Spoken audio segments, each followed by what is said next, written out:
Welcome to Ask a Meteorologist. We're answering your questions about aviation weather. One of the things I love about my job is that I do get to teach as a flight instructor, and I answer a lot of weather questions. So all the questions I get nowadays don't surprise me at all because I've probably gotten just about every kind of question out there. So I'm a CFI and former National Weather Service meteorologist. I'm also a contributing editor for Flying Magazine. And I'm the founder of Easy WX Brief or Easy Weather Brief. It's a progressive web app. And also the author of Weather Essentials for Pilots, the SKU-T edition in an ebook format only. All right, I want to cover a few pet peeves first. I do a lot of writing and I talk to a lot of pilots and I interact with a lot of pilots online. And there's a few things that really bug me. Has to do with spelling. So cumulus, not cumulus. Wind shear actually has an A in it, not an E, double E there. Turbulence does not have an A in it. And lightning, not lightening or lighting. So those are my typical pet peeves that I see in terms of spelling. All right, so the first question, why are we still using a coded format? I get that a lot. It's probably just about divided evenly amongst pilots. So there's a division in this country, and it has to do with coded reports. So it's the year 2025, and why are we still using those coded textual reports and forecasts? Why aren't we essentially dealing with something that represents this century? Well, we're a long ways off from those days of 300 baud. Maybe a few of you are old enough to remember that. And you had some interesting coded formats years and years and years ago. You can see this was under for the Department of Commerce Weather Bureau when it was called the Weather Bureau back in those days. And very cryptic in some cases. And we've certainly gotten a little better in this area. But the answer to this question might actually surprise you, and it surprises a lot of folks. And that is, coding of these weather reports and all the forecasts were never about bandwidth or speed. I hear a lot of pilots say, we don't have these 300 or 1200 baud speeds anymore, and we're still using these coded forms. It was all about limiting human error. The reason why we are using coded formats all these years is to just limit human error. Now, a lot of this is automated these days, but there are still situations where trained observers will type in the actual code, either in the form of a TAF, if they're a forecaster, or a METAR, if they're a trained observer. And so you can only imagine if there's thousands of observations all across the country, you have to enter those every single hour. You want to limit how many characters you actually type in. And so that's the primary reason we are using coded reports. You may not care for coded reports, and you may want a decoder, and that's fine. There are plenty out there nowadays on the internet. My Easy Weather Brief app has a surface observation decoder right there, so you can see the full coded at the bottom, and it looks at all the code and turns it into something that's more human readable. So if you like decoders, they're out there for you, but just know very well that these decoders can actually make mistakes. So if you use Garmin Pilot, for instance, like I do, they also have a METAR decoder there. You can see here this was from SiriusXM.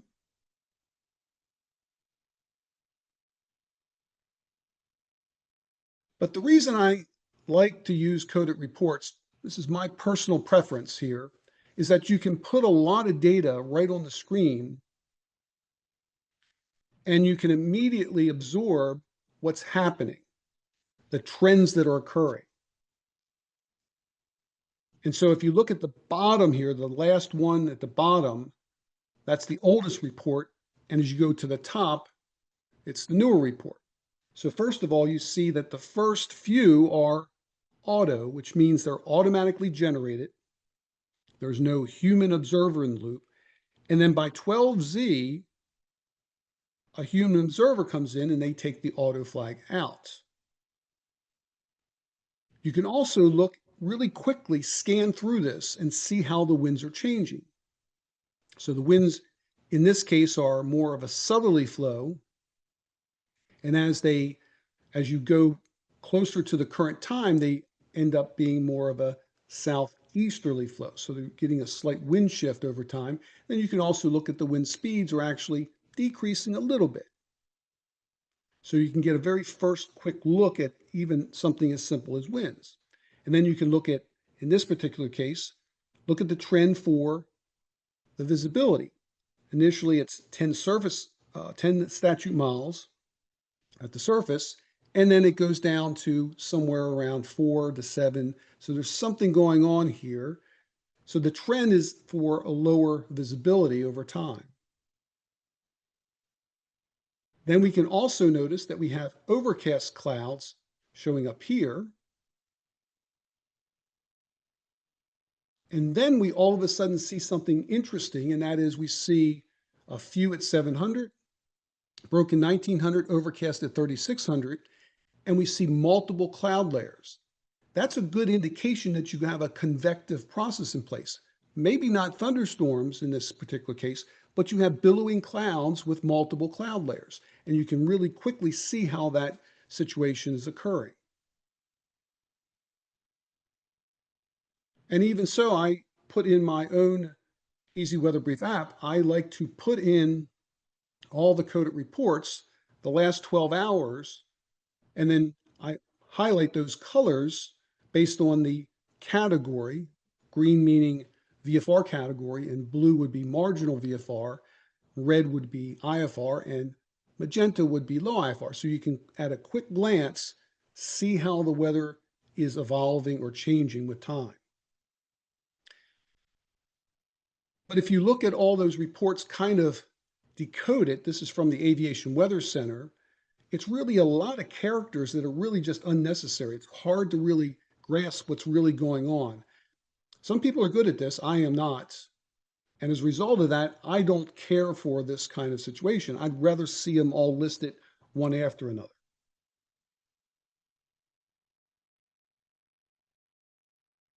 All right, the next question I get is a low-level wind shear forecast in a TAF. Is that a forecast for severe turbulence? When I talk to pilots and they see this wind shear code in a terminal forecast, it's pretty confusing to most pilots. They really don't know how to deal with this. They don't know what this means. And a lot of pilots feel that this is a forecast for severe turbulence. What this is called is non-convective, and I'll emphasize that again, non-convective low-level wind shear forecast. So is this really a forecast for severe turbulence? Not necessarily. But I'm going to touch on a scenario coming up that can be quite dangerous when this particular situation is forecast. So again, this is called non-convective low-level wind shear. It has nothing to do with convection. So let's talk a little bit about what is low-level wind shear. Well, any type of wind shear in general is defined as a marked change in wind speed and or wind direction over some distance or some altitude. So you can see in this side here on the left side, this is a directional shift, but you can also see by the length of the arrows indicating also a speed increase. So as the winds are changing potentially direction, they may also be changing wind speed as well. Or you can look at something in the vertical. So you can also see that you have a increase in winds as you go up in the atmosphere, and they may also change direction as well. So a combination of these things essentially produce what we call low-level wind shear.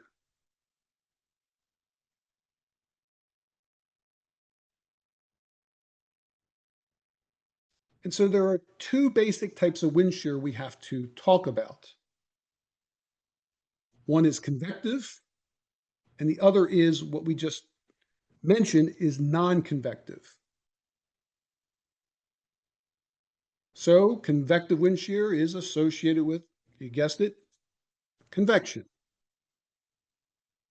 So when you look at a terminal forecast, for instance, typically when you see a terminal forecast and it has things like TSRA, which means plus TSRA, which means heavy rain and thunderstorms, or VCTS, which is thunderstorms in the vicinity, or even SHRA, which is showers in the terminal area, all those are forecasts for convection. Remember, convection doesn't necessarily have to have lightning, so a showery precipitation is a form of convection. Most cases, we see most of these situations occur in the afternoon hours. Not necessarily the case for everywhere in the country, but ultimately, there's a lot of afternoon kind of convection. So the times generally are in the early afternoon to the late afternoon, maybe even early evening. And then we usually have a situation where we have some strong gusty winds. They can be variable, or they can be very strong and straight line kind of winds going on, but ultimately you'll see typically strong gusty winds associated with convection or convective wind shear. So what is non-convective low-level wind shear? Well, if you look at this WS020190055KT, this literally translates to the winds at 2,000 feet above ground level are 190 true at 55 knots. 190 true at 55 knots. That's what it's telling you. But it's really describing a form of vertical speed shear. And basically implies that as you go from the ground on up to 2,000 feet, the winds are increasing. It doesn't really tell you necessarily how the winds are changing direction or necessarily just how it's changing the wind speed. It just says whatever the surface winds forecast are, they're going to increase, in this case, to 55 knots at 2,000 feet. So essentially, this is what we're talking about here. We're talking about maybe the wind speeds are expected to be 5 knots at the surface, and all of a sudden, within a 2,000-foot increment above the ground, they increase to 55 knots. They also may shift directions. So some of my students will look at this and say, well, Scott, wait a minute. There's got to be something going on here with turbulence, because imagine that you have a tumbleweed on the ground and air blowing over it, and the tumbleweed tumbles. And therefore, you should have some kind of circulation associated with this. And that's a great guess based on what you see here. But ultimately, in order to get this kind of non-convective low-level wind shear, you usually need a surface-based temperature inversion. That surface-based temperature inversion is the catalyst to allow this wind shear to occur. And remember, it's non-convective. So non-convective low-level wind shear generally develops when we have a stable atmosphere near the surface. And that's all courtesy of that temperature inversion. So a stable atmosphere, we know, inhibits movement of air up or down. creating pretty laminar and non-turbulent flow. When you have air that's very stable, it does not want to move up or down. And so the air, if you talk to a meteorologist, they'll probably say something like the air is said to decouple from the surface friction, and then it's free to accelerate. So essentially, just 2,000 feet above the ground, it's not feeling the surface friction. It's not feeling any up and down motion of the air. So it accelerates pretty rapidly. And that's what we generally see in this non-convective low-level wind shear scenario. So if there's any fans out there of Mythbusters, if you ever saw the Bubble Trouble episode, this is a good episode to watch to better understand non-convective low-level wind shear. And so essentially, Adam and Jamie built this 4 by 16 foot bubbler. They placed that at the bottom of the pool, and they had a massive compressor. And basically, they had Adam get in the pool and swim across and see if he could do it without any bubbles whatsoever. And then they essentially turned the compressor on and didn't really turn it up really high, but essentially he tried to swim through the bubbles, and they timed him, and they realized that there was a lot of difficulty. So at 25% power, and then really when they cranked it up, we were basically dealing with an inability for him to swim through those bubbles.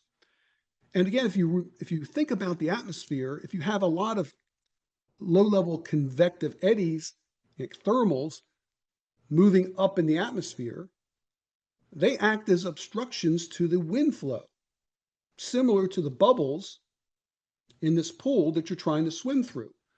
So as a result of that, it tends to slow the winds down. But when you have laminar flow, those winds can essentially accelerate, sometimes to some numbers that are 40, 50, 60 knots in some cases, or even higher, because of that laminar flow. So essentially, you don't have that tumbleweed effect going on here. Now, there are really two types of this non-convective wind shear. They include frontal-based and nocturnal. So let's take a look at these.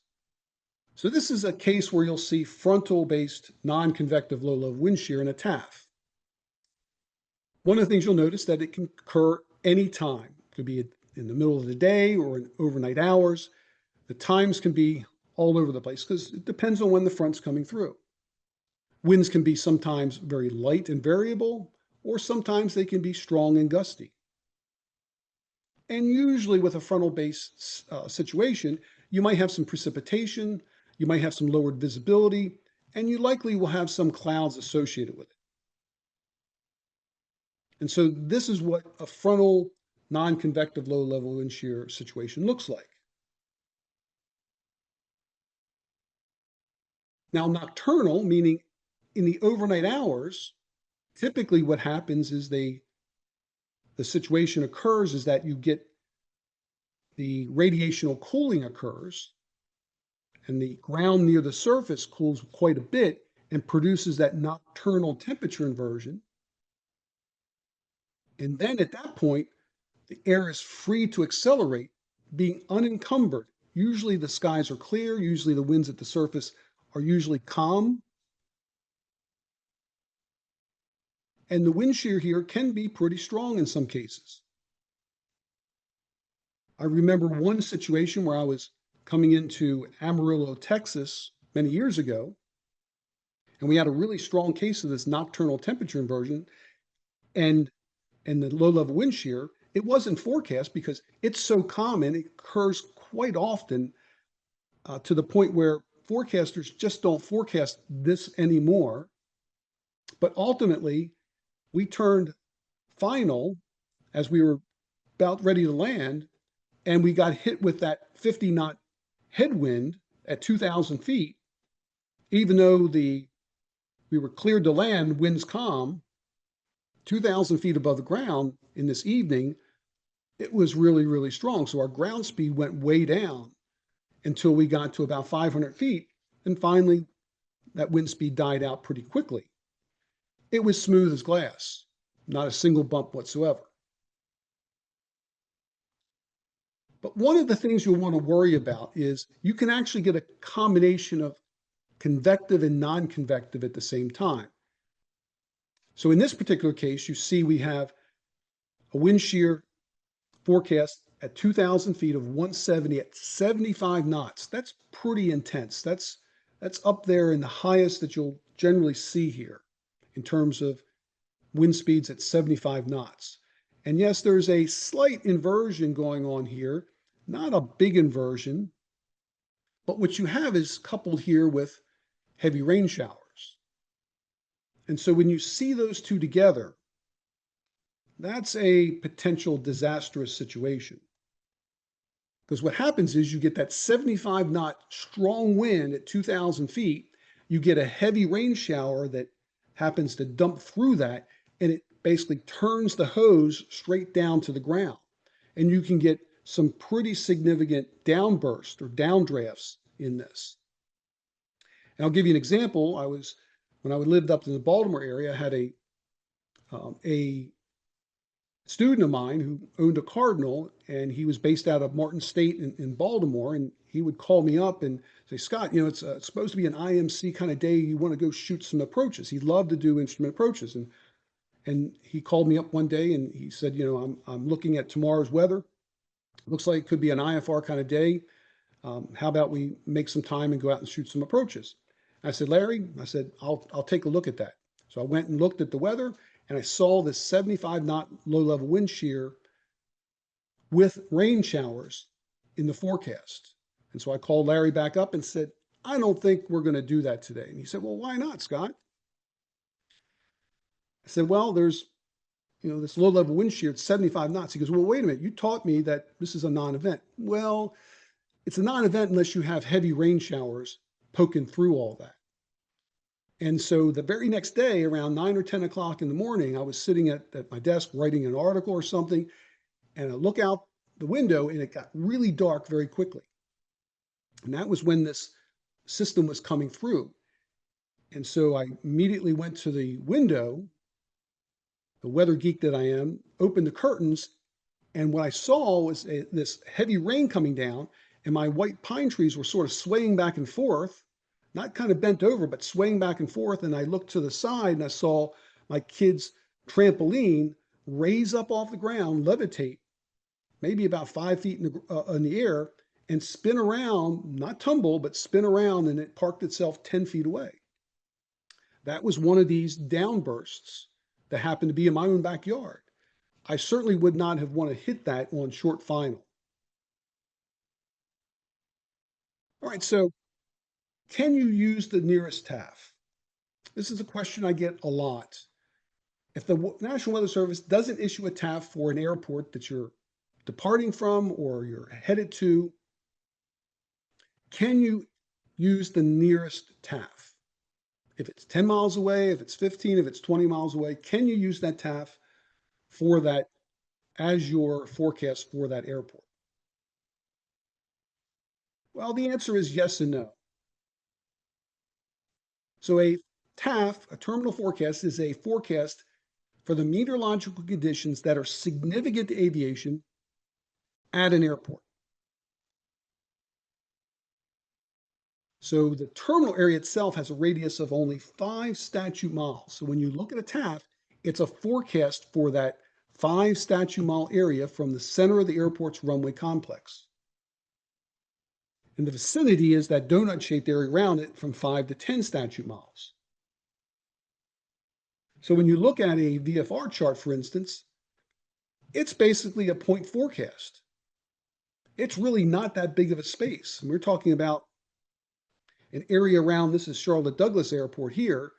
It's really not a very large area to forecast for. And that makes, from a forecaster standpoint, they have a lot of issue with how they do forecasts in those areas, in that smaller area. And if you are looking at the legality, really it's only valid 5 statute miles from the airport. So if you go out west and you get Van Nuys, Burbank, and Whiteman, well, Van Nuys and Burbank both have a TAF, and their vicinities pretty much overlap each other when you look at that. Things like showers in the vicinity, fog in the vicinity, thunderstorms in the vicinity. Whiteman doesn't have it. So if you were headed to Whiteman Airport, can you use the Van Nuys or Burbank TAF? Well, it's really within about 6 miles of each other. So it's really close. But if you're in this area, you know quite well that the weather at these three airports can be quite different. Usually two of them match pretty well, and the third one is an outlier. So forecasters understand that. Forecasters understand the local effects. And as a result, you may find the winds are screaming at Van Nuys, and at Burbank, there's not much wind at all. So you really have to be careful about that. So generally speaking, I use TAFs if I'm going to be departing out of that airport or landing at that airport that has a TAF, or along my route of flight, if there's TAFs at airports along my route of flight. Those are great for cases where you are needing an alternate. So basically, a TAF is used if you are meant to go to that airport. It really shouldn't be used as a zone or area forecast. And certainly, the nearest TAF probably won't work in some cases. If the weather is very homogeneous, it might work pretty well. So what product are you expected to use if your airport doesn't have a TAF? Well, the actual answer to that from the FAA is the graphical forecast for aviation. You can find that at aviationweather.gov. And it provides information on ceilings and on visibility as well as wind. So it's not the greatest interface in the world, but you can certainly make use of that by zooming in on that particular area and looking at that region and pulling that information out.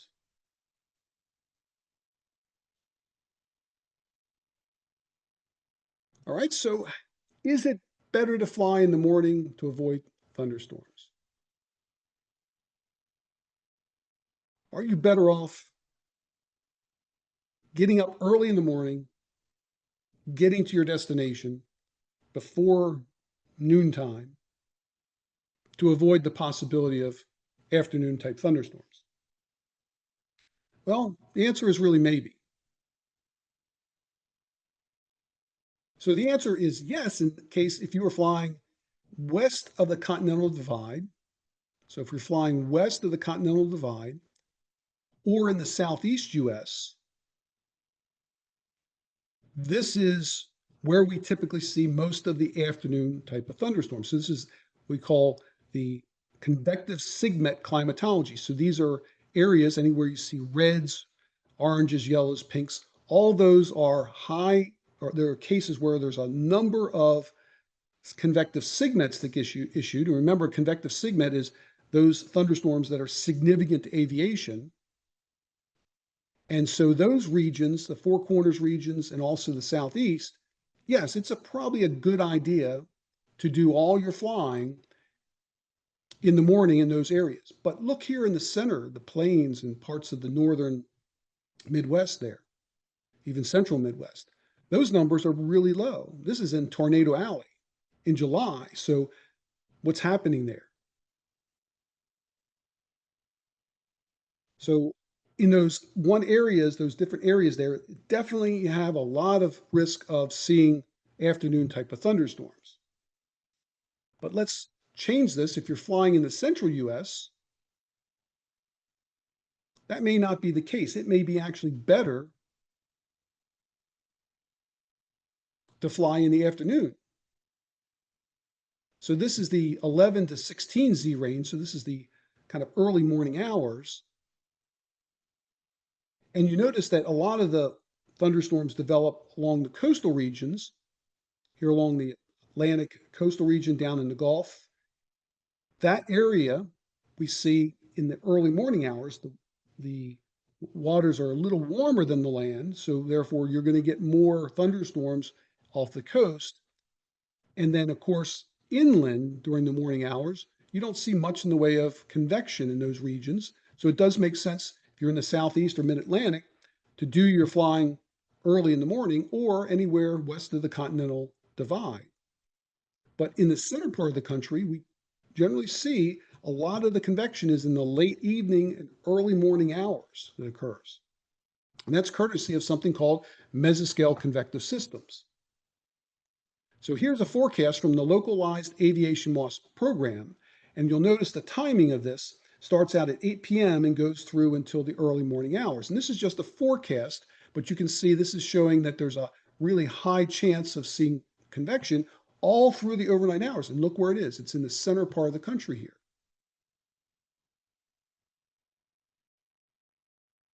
And if you were to wake up early in the morning and expect, I'm going to get out early in the morning and beat that convection, and you're here in the southern and central plains, these are two convective segments showing up there.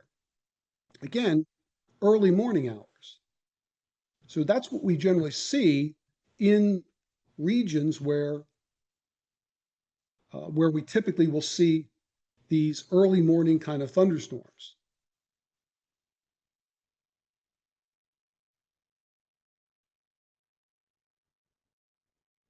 So are lenticular clouds a sign of severe turbulence? Are lenticular clouds a sign of severe turbulence? I know when I was first learning to fly back in the mid 90s, I was kind of surprised when I saw a lot of the literature out there saying lenticular clouds are something you should definitely avoid. Should never fly anywhere near. If there's lenticular clouds out there, just stay away from them completely. So, are they a sign of severe turbulence? Not necessarily, but they are a sign of a presence of a mountain wave. And certainly mountain waves can be problematic from that standpoint. But if you do a lot of soaring, those clouds are like gold. They tell you where you have wave activity, and therefore a lot of glider pilots head right for those areas. So let's talk a little about what is turbulence. So a turbulence is essentially the condition where the atmosphere mixes. So anytime the atmosphere is mixing, we can get turbulence. So a gravity wave, a specific form of that is a mountain wave, is a form of atmospheric mixing. But it all comes down to something called scale.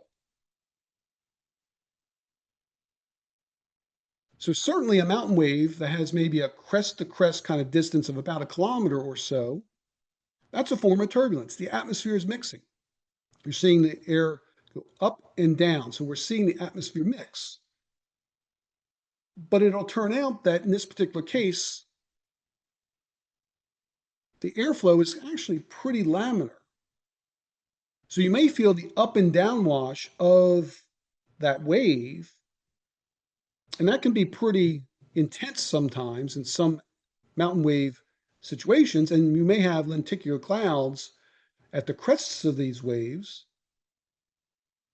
but it actually will be pretty smooth in that case. But it's still technically turbulence. Well, it turns out that the aircraft itself responds to scales that are about from 10 to 100 meters in size. So when you have really large mixing that's going on, you may not feel it from a bump standpoint, but when you have really small, tiny, you may not feel it. But somewhere in the middle here, where the eddies in the atmosphere are being created and they're on the scale the size of the airplane, in those particular cases, you'll likely feel the turbulence. It turns out when those waves break down, they will produce eddies typically on the scale of the size of the aircraft. And then we'll feel that in the cockpit as mixing. So you can think about a wave crashing onto the beach, for instance. If you see the wave in the distance in the ocean It's a hump in the distance and it's moving toward the shore. And finally, it kind of crests and breaks and it produces all these little eddies as it mixes across the beach. And so waves in the atmosphere do a similar kind of thing. And so I like to use a remote control car analogy. So, for instance, let's say you're driving your car over a gravel driveway, and maybe the gravel itself is maybe an inch in diameter or so. And let's just assume that the driveway is pretty flat and you've got this gravel. Well, your car is going to ride over it and you'll hear the crunching of the gravel underneath your tires, but you're not going to be bounced around a whole lot. Now, let's say you take a little remote control car, maybe a foot long, you put a little mouse in there, and that remote control car is going to feel every one of those gravel pieces of gravel in that driveway, because again, it's smaller and the gravel is a larger as compared to the size of the vehicle in this case, the remote control car. So that mouse is going to be bounced around quite a bit. Now let's do something different. Let's take and go to a situation where we go to one of those shopping mall parking lots where you have speed bumps all over the place. And if you took your car over one of those speed bumps pretty quickly, you're going to feel that bump because the speed bump is pretty large compared to the size of the car. But that remote control car is essentially just going to go up and over it and not really, feel the upwash and downwash of that bump, if you will, but it'll be pretty laminar because the vehicle itself is pretty small compared to that larger bump. So when you think about that, again, you have to have turbulence on the scale of the size of the airplane before we actually feel it in terms of bumps. Now, that laminar flow can actually lead to pretty chaotic flow and turbulence when that wave breaks down. So you see on the left here, this is water flowing through, and you've got an obstruction here. Pretend that's a mountain, and we have air or that in this case water. It's pretty laminar, and there's not a lot of turbulence. But when it breaks down, you can begin to see it'll create a lot of these eddies that are more to scale the size of the airplane. And that's when we feel significant turbulence in mountain waves activity.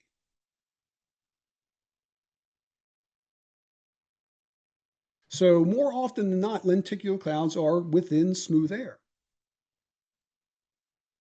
But you should look for torn or tattered clouds. Any type of torn cloud looks like if you took a cotton ball and you kind of pulled it all apart. And if that cloud looks a lot like that, probably worth staying away from.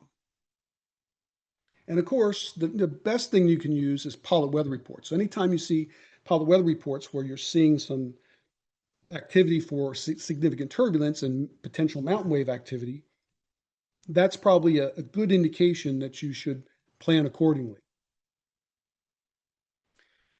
And one of the things you can use is a satellite image. The visible satellite image can be real helpful, especially in the Rockies. What you're going to look for here is you can see we have our front range occurring here in Colorado, and then you can see the lenticular clouds showing up here. You can see another one down, whoops, back here. You can see another one showing up here a little bit further south. So all these lenticular clouds are showing up in this situation. If there's a clear gap between the ridge lines and those clouds, those lenticulars, that's a good indication that you have a turbulent lee wave scenario. They call the forecasters look for this all the time to determine whether or not you'll be seeing a really nasty, bumpy day going into Denver in this particular case. And it was pretty bumpy. All right, so one last point here. You see that there was this accident of this pickup truck, and the pickup truck was actually going the opposite direction it was pointed, and somehow flipped over this guardrail and ended up landing here. And you see the first responders there are trying to help out and access this vehicle, the person inside it. And a lot of those kind of details are important, but I always say that make sure that you always remember the big weather picture. The big weather picture is the king. So obviously, this person escaped a really nasty situation and was very lucky to survive that. Any questions out there? My website is easywxbrief.com, and there's a 30-day trial. If you're interested, you can also go to my website if you're interested in purchasing the the ebook for the Weather Essentials for Pilots, the SCUTI edition. And if you have any other questions or want to reach out to me directly, my email address is support@easywxbrief.com.